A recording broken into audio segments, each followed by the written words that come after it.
as I said, this book demonstrates that we are not as different as we like to think that we are. So what I'm going to go over real brief right now is what the attributes are of the good black woman. Since she's not on television, we may not recognize her. Okay. Now, the good black woman has 7 attributes, and then I'm going to explain to you how to utilize those in your day-to-day life. The good black woman has self-discipline, courteousness, cheerfulness, self-respect, intelligence, cleanliness, and love. Now, we've heard that terminology. You know, it's like one of those where they tell you pull yourself up by your own bootstraps. What do that mean? You know, how can I make that functional in my day-to-day life to benefit me as a practice? It sounds like all theory. Where's the practicum? What do I do? The good black woman has self-discipline. That's self-control. Let me make that real for you, sisters. We can start with our mouth.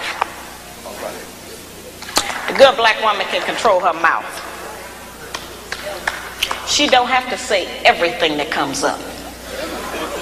It's okay if he get the last word sometime.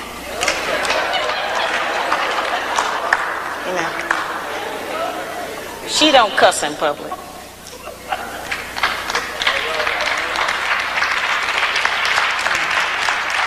And she works on not cussing in private. She don't tear a man down with her mouth because they can't out-argue us. Can't nobody out-argue us. I have charged that we nag our men too much. We keep our men's head tied up so much with our petty grievances about our personal relationship that he don't have time to think and plan for our future. Because he got to deal with what's going to happen with us every day. You know, it's real odd. When the black man come home, he almost have to do a wind test or stick his toe in the door. He don't know what's waiting. He don't know who in there today. He know it's a possibility that there's some kind of new monster that he didn't even know about yesterday. So, you know, we need to not make it like that. We need to not be so vicious with our mouth. You know, men are not petty like that. They're not going to out-argue us. And it has been proven that verbal abuse is just as harmful as physical abuse. So let's not use our mouth to do that to him. The good black woman is courteous. She says, thank you, baby. I appreciate you doing that. I appreciate every effort you make. Try harder. I'm going to work with you. Thank you. I know you did your best. Now that's a whole new language.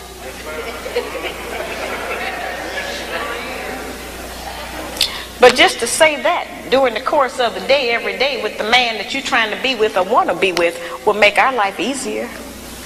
We can't get it if we don't give it. We keep wanting them to give us and do something for us that we refuse to do and give to them. It don't work like that. The good black woman has self-respect. She don't have to go out naked just to get the attention of a man.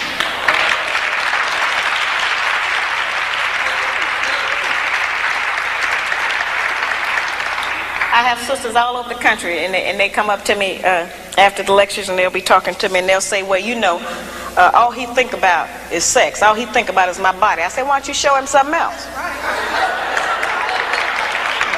And then here's the really good one.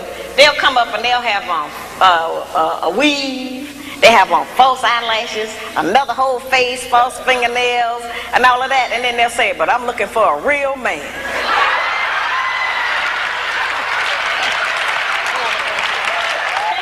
It's real deep. I say, why? What you want a real man for?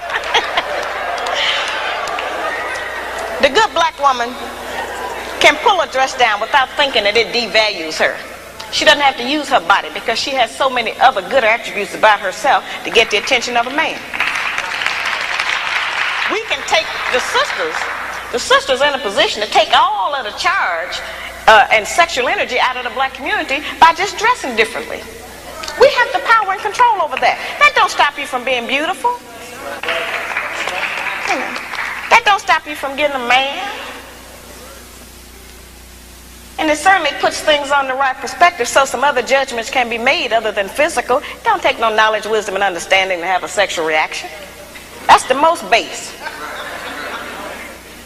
We spend less time doing that than anything else we do.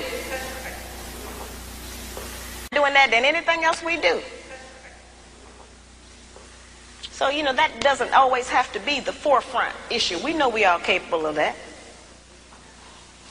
The good black woman has intelligence, meaning that she knows how to behave properly in the streets. She's not in the wrong place.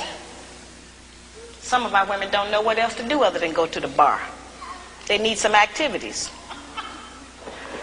Some of our women thinking that staying home on the weekend is some kind of sin.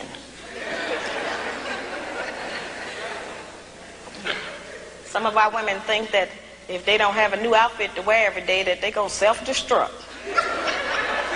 You know, we have a lot of just that kind of nonsense going.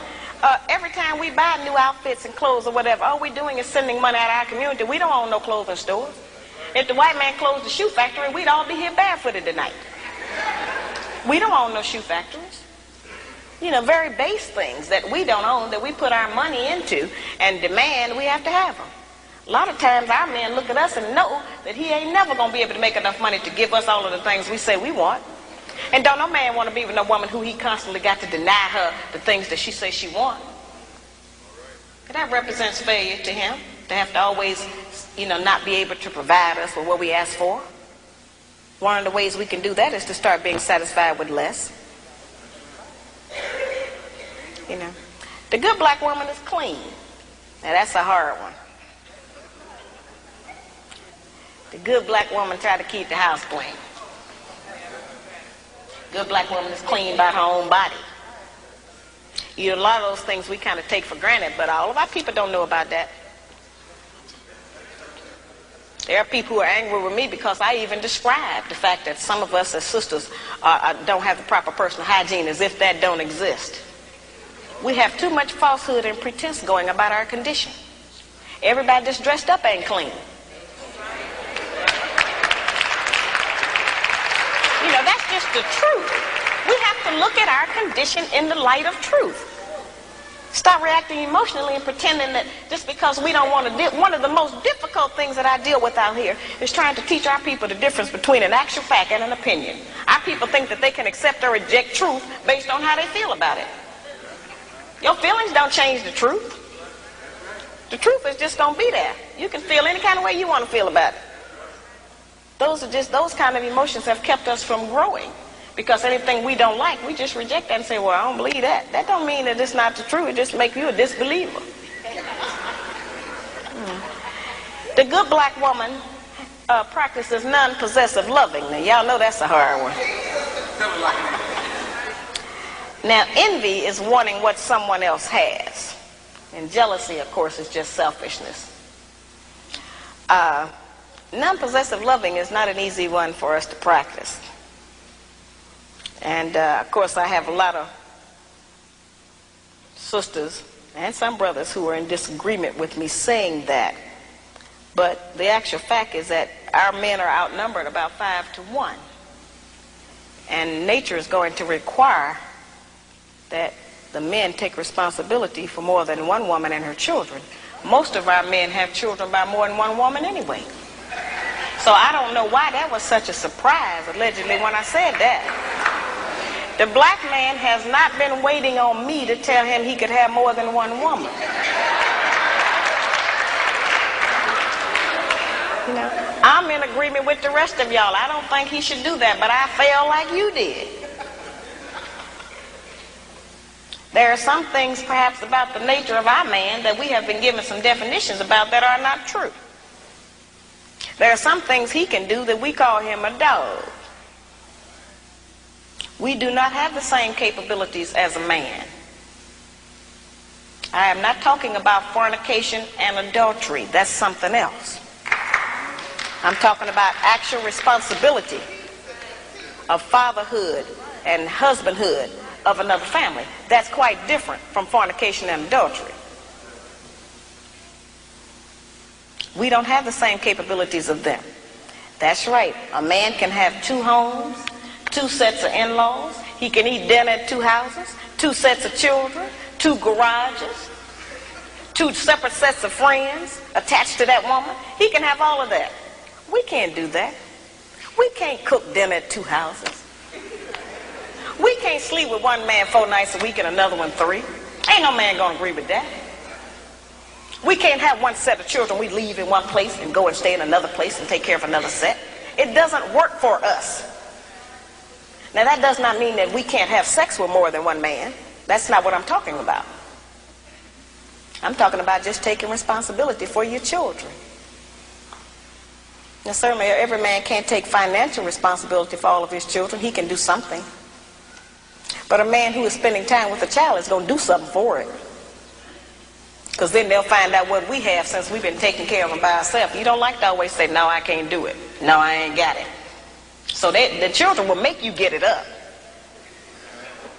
You spend some time with it. You know, that's an important thing. The effectiveness of the principles that I just described, their usefulness has not diminished just because modern opinion has changed about them. There is not a black man in this room who does not still enjoy it if his woman bake him a cake. Well, our young daughters are being raised and taught that that's old style and that's out of fashion.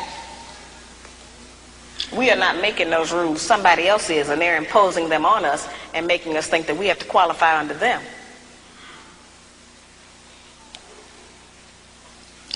I tell the brothers, just like I tell the sisters, if you have a woman that you've been working with for months or years, and you can't get that woman to get in agreement with your program, then get rid of her and get another one. And I tell the sisters the same thing. If you're with a man you can't agree with, don't make his life miserable. Get with a man you can agree with. But we spend too much time living in hell with each other. We spend too much time tearing each other down, trying to make the other person do different or function different. If you want somebody to change, first change yourself. We set the example. We are the teacher. We are the mother. We set the example.